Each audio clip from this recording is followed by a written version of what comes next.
The Nuggets at home against the Hawks. Can they secure a win and increase the win streak? Let's find out. You're watching CS 105.1, where I talk about sports and movies with good vibes. Let's get it. Hey everyone, if you're looking for a game-changing webcam that keeps up with every move, you've got to check out the Insta360 Link. It's a 4K AI-powered webcam that auto-tracks so you're always in frame, even if you're moving around. Perfect for live streams, meetings, content creating, also podcasts. It adjusts to light, zooms in and out, and follows you naturally. This is hands-free, hassle-free, studio-quality production for anyone who wants professional visuals right from the desk. Insta360 Link is a total game changer. How's it going, everyone, and welcome. I'm CS Chandler, here for another take of Nuggets basketball. So the Nuggets took on the Atlanta Hawks tonight in Denver, again without Aaron Gordon, but their starters were the typical ones that have been going through. So Nikola Jokić, Christian Braun, Jamal Murray, Michael Porter Jr., Russell Westbrook, still stepping in that spot there and doing well. The Nuggets did come out rocking their classic white jerseys that they've been wearing a lot this season, I feel like, while the Hawks were sporting their black threads. Nuggets held their ground, though, and they got the dub. The final score, Nuggets 139 and Hawks 120. A strong win for Denver. Let's go Nuggets. So let's break down the game, shall we? The Nuggets came out strong, controlling the tap and kicking it out to Michael Porter Jr., who knocked down a clean three off from a Jokić assist. The Hawks answered back, though, quickly with a three from Trey Young, who was killing us through most of his time on the court. This game. Jokić, though, wasn't about to let the moment slip. He earned him an and one, extended the Nuggets lead to 5, though Trey Young then responded with drawing the foul from Christian Braun at the 3-point line, and it was kind of stupid because he put up the ball. It wasn't even going anywhere near the rim, and he just kept on shouting at the refs until they finally gave him the foul like a little baby. I think he did that several times tonight, and it kind of made me lose a little respect for Trey Young. He's better than that. I know he's better than that, but tonight he was just like a little baby, and plus with his hair as gross as it looks, he looks like a little homeless baby right now. It can also kind of show just how biased the refs have been against the Nuggets lately. Another example there. But then Strother, with a clean haircut, checks in, and he picks up a foul, prompting Coach Malone to call the Nuggets' first timeout of the game. It was a clear early on that the officiating was just not was going to be consistent, very inconsistent. Late whistles for the Hawks, while Nuggets seemed to not get any calls, even with obvious contact. But despite all of that, the Nuggets stayed composed and finished the quarter on top, 40-33. A great start for the squad. Jokić already on triple-double watch in the first. So then we go into the second quarter. As usual, Nuggets start off without Jokić on the floor, and the Hawks capitalize with an early layup from Garrison Matthews, who's been fairly annoying whenever I watch him. DeAndre Jordan responded with his own layup, assisted by Brody, and Jamal Murray pulled off a slick trick shot to get the Nuggets up to 50. Trey Young answered, though, with a 3, forcing Coach Malone to take another timeout. DJ, though, I feel like has shown just how valuable he has been in the paint, offering the strong presence that the Nuggets needed, more so than Sarge. And then the midway through the quarter, things got a little chaotic again. Neither team could control the ball, but the Hawks managed to grab a 4-point lead. Then Jokić checks back in at the 5:30 mark, which is actually a minute later than when Malone usually gets him back into the game. And everything started to change as soon as he got in. Like, the entire energy shifted with the Nuggets. Denver went up on a 9-3 run, reclaiming a 2-point lead and forcing Atlanta's first time out of the game. And Jokić then eventually got his triple-double, another one, and just another MVP performance like he has been doing. Trae Young, though, drew another questionable foul that the refs awarded him with 3 free throws. It was really stupid because he wasn't even in the shooting position, but he was behind the arc when it happened, and they somehow awarded him 3 free throws. I don't get why, because he wasn't shooting, but whatever. He actually luckily missed 2 of those 3, so they only got 1 out of that, but still, that was really stupid. The Nuggets then get the last chance to get the bucket in, but the Hawks intercept and luckily miss their shot to end the quarter. Despite some late quarter dramatics, the Hawks narrowly edged the Nuggets second quarter 38-34, but the Nuggets still kept their lead into the halftime 74-71. So then we get into the third quarter here. The Hawks opened the third with a floater from Trae Young, but then MPJ quickly answered with a 3. Bizarre double team from the Hawks on Brody leads him to fall down on the ground and calls a timeout, which the Nuggets didn't really have a lot left. But, I trust Brody. He's a very smart player, and that it bailed him out because otherwise it could have easily have gone to a jump ball, and who knows how that would have gone. It could have definitely have gone more into the Hawks' favor. So, he called a timeout, leaving the Nuggets with only 2 remaining for the rest of the half, for the rest of the game, really, which was really weird because I always thought that the timeouts replenished after the half. For some reason, this time they didn't. And so they were down with only 2 left. And then after being baited and bullied the entire game by Trey, Christian Brown finally gets an and 1 off of a foul on Trey, which was just kind of like vindication, it felt like. Because, man, Trey was a bully tonight. He had some bad attitudes. But then he would be smiling and everything with some of the players. It just seems like his attitude in general has been shifting lately. Maybe he's getting frustrated that the Hawks aren't going anywhere, and he's just been there on a mediocre team. But frustrated, though, Trey earned a technical foul, and I think that was the moment that the game switched for the officiating for the Nuggets, because as soon as that happened, then the Hawks started to get more fouls called on them, which they hadn't been this entire game. And then as soon as Trey finally got that tech called on him, I feel like the refs just kind of had it with him at that point, and the Hawks in general. And so Murray shot the tech free throw, and then Christian Brown completed the 3-point play, which was awesome. Brody was able to shoot high percentage from the field and throw some clutch dimes to get him a double-double. Jokić then continued to work his magic, slinging a deep pass from the baseline to MBJ for 3, stretching the lead to 12, followed by a layup from Porter immediately afterwards, getting the Nuggets first to 100. Battling on, Jokić takes his first 3 late in the third, extending the lead up to 26, which Trey responds with back-to-back 3s, taking the lead down to 20. Denver's dominance was still undeniable, and the Nuggets crushed the Hawks in the third, outscoring them 41-24. Let's freaking go. And entered the final stretch with a commanding lead. So then we get into the fourth quarter here. Once again, Denver with non-yoke minutes started the quarter off with Murray missing a 3. Hawks take advantage of that, and on the other end, they drain an uncontested 3. Again, it wouldn't be a Nuggets game if they didn't have at least a couple of uncontested 3s by the opposing team. Here we go, uncontested 3. And Murray, though, luckily doesn't let that defeat him. He keeps his head down, pushes ahead, drives to the basket and layup, followed by a rebound and drawing the foul at the arc, gets all 3 free throws. to get the lead up to 24. Julian Strother on the defensive end gets fouled and is ruled a take foul. Muir shoots the tech free throw, followed by Jalen Pickett hitting a step back three. Awesome to see him, starting to heat up a little bit more now.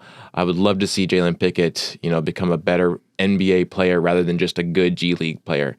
Extends the lead to 26 and getting the Nuggets to 130. So they have now had at least 8 or 9 games where they have made at least 130 points. That's phenomenal. Like, no other team is really playing at that offensive level right now. However, what seemed to be a consistent rebuttal for the Hawks, every time the Nuggets went up 26, they continued as the Hawks then made back-to-back threes. Because immediately when we went up 26 the first time, they hit back-to-back threes, brought it down to 20.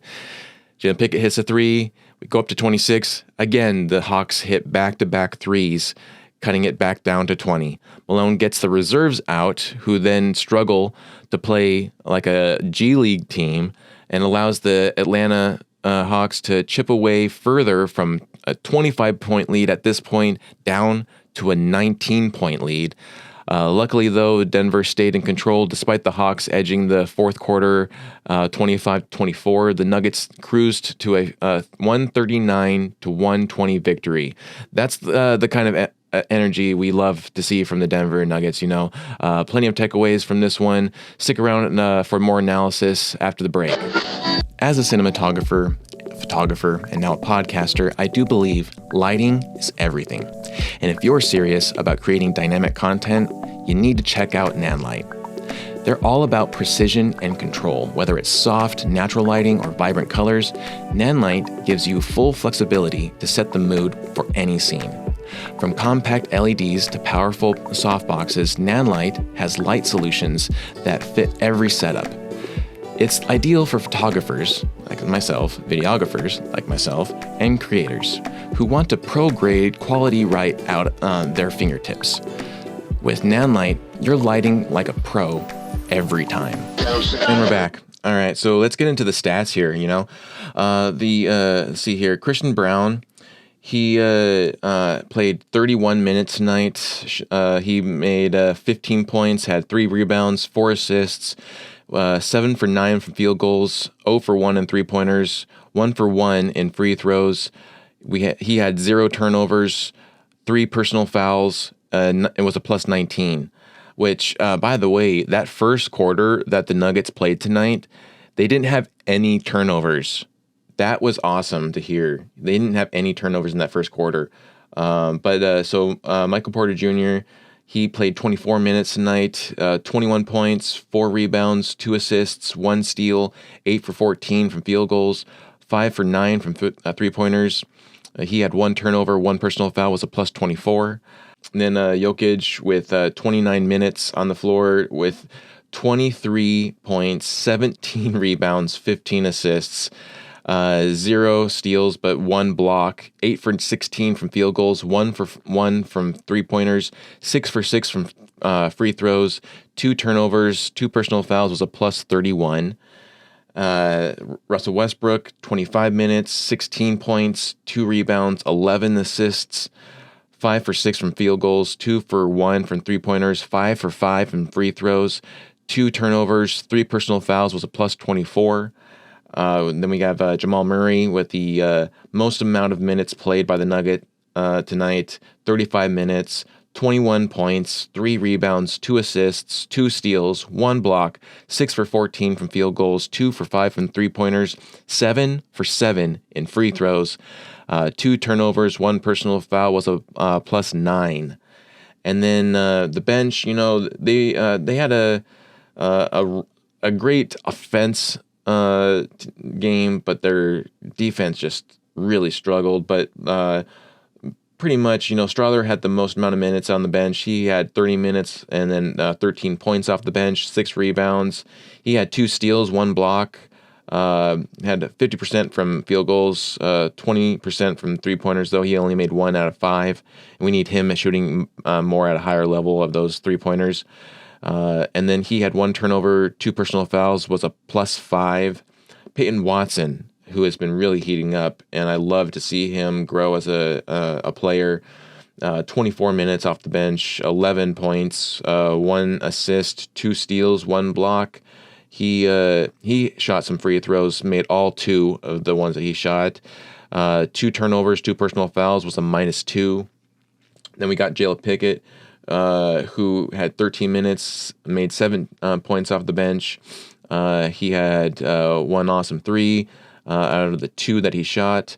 And then he had 1 turnover, 1 personal foul, was a -4. DeAndre Jordan had a good night. He had 15 minutes with 8 points off the bench, 7 rebounds, 3 assists, 1 steal, 1 block, 4 for 4 from field goals. And then he had 1 turnover, 1 personal foul, was a -11.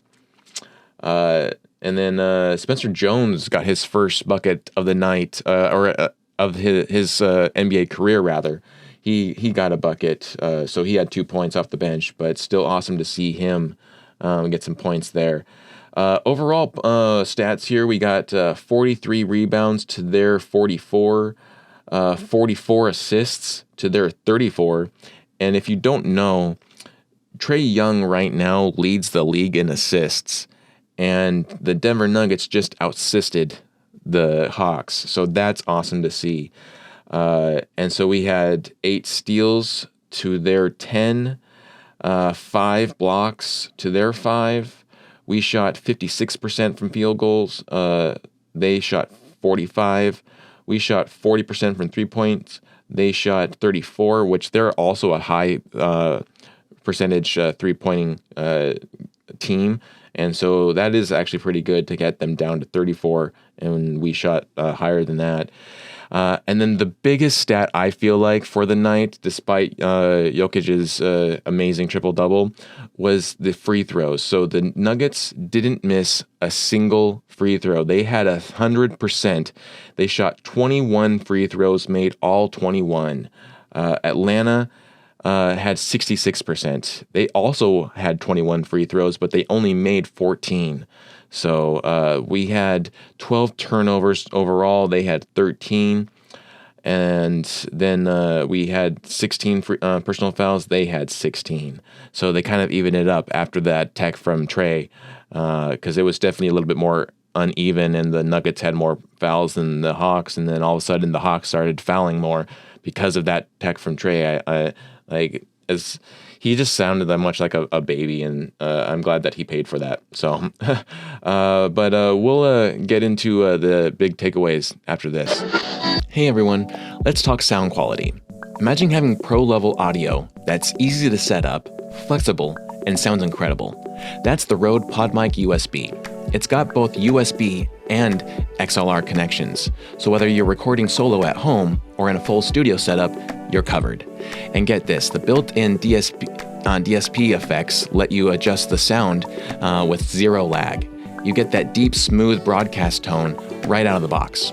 It's versatile, powerful, and basically makes your voice sound like pure gold. All right, and we're back. Let's wrap this up with some key takeaways from tonight's game. So first of all, what does this win mean for the Nuggets? Well, the Nuggets now are sitting in the 4th place in the West. So they're in the 4th seed position in the West, pretty much tied with the Mavericks. They're about no, actually they're tied. I mean, the percentage-wise, it's like a half a point away. So you can't even say it's like a half game. Like, they're pretty much tied right now, but they do have the bigger lead right now over the Mavericks. So the Mavericks fell. Mavericks have had a 3-game losing streak, while we've had a 3-game winning streak. So let's hope they keep that going.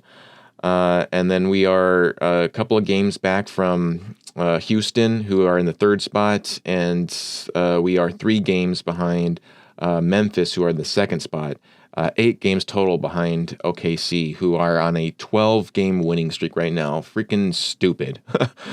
But then the Cavs in total are in the major spot there. So overall, we are 9.5 games behind the number 1 seed of the Cavs in the league, which by this time last season, I feel like most teams were like 16 games behind the Celtics. So this is a little bit closer than we've expected. So, Then the Nuggets continue their dominance over Atlanta with this win. They swept the Hawks, which was awesome, and they swept them for the second consecutive year in regular season. And then they also have now gone on, they've won 5 consecutive wins against the Hawks. So that's a neat stat there. And you can also say this is the second time this season alone that we have broken their winning streak. Because the first visit or the first matchup against them, we had just lost against the Wizards. They had gone on a 6-game winning streak, the Hawks did, and then we faced them in Atlanta and broke their winning streak. And then again, they were building up another little nice win streak with 4-game winning streak, and we broke that again. So can you just officially call us the streak breakers? I feel like you can at this point, you know. But let's be real, the defense tonight, not championship material. Even with the 19-point lead, there were far too many lapses leading to easy buckets for the Hawks. Ball control and defense, those are the big fixes Denver needs to address right now. The offense is undeniably elite, but for a true title run, the defense has to step up. You have Brody with high energy defense and Murray now and then, but then you have MPJ ball watching and Strother being easily baited into fouls every game. The team needs to put more ball pressure on the other teams, clamping down the bucket valve, giving the other teams difficult looks. You're not going to stop good players, but just to give them more difficult looks, you know, to get off those shots rather than easy uncontested threes and allowing guards to get in clutch layups. Hopefully they make some of these adjustments as the schedule gets more and more difficult this month, because next games up are 2 back-to-back games. So essentially the next 4 games are 2 back-to-backs. So we have our first back-to-back, which is against the Spurs. It's just against the Spurs. So we're hosting the Spurs, and then we're being hosted the next night by the Spurs. And then we have a game, we have a day off, and then we're back home for a little homestand with hosting the Celtics, followed by then hosting the Clippers. So this is not an easy month at all. It only gets worse from here. Hopefully they can, hold the fort down and can continue this big energy vibes and the win streak and everything. And I hope the Nuggets are able to, take on this challenge and get these wins. But that's pretty much all I got for this episode. I hope you enjoyed it. If you did, please give it a like and subscribe. Share it out to your friends and family. And you've been watching CS 105.1, where I talk about sports and movies with good vibes. We'll catch you later.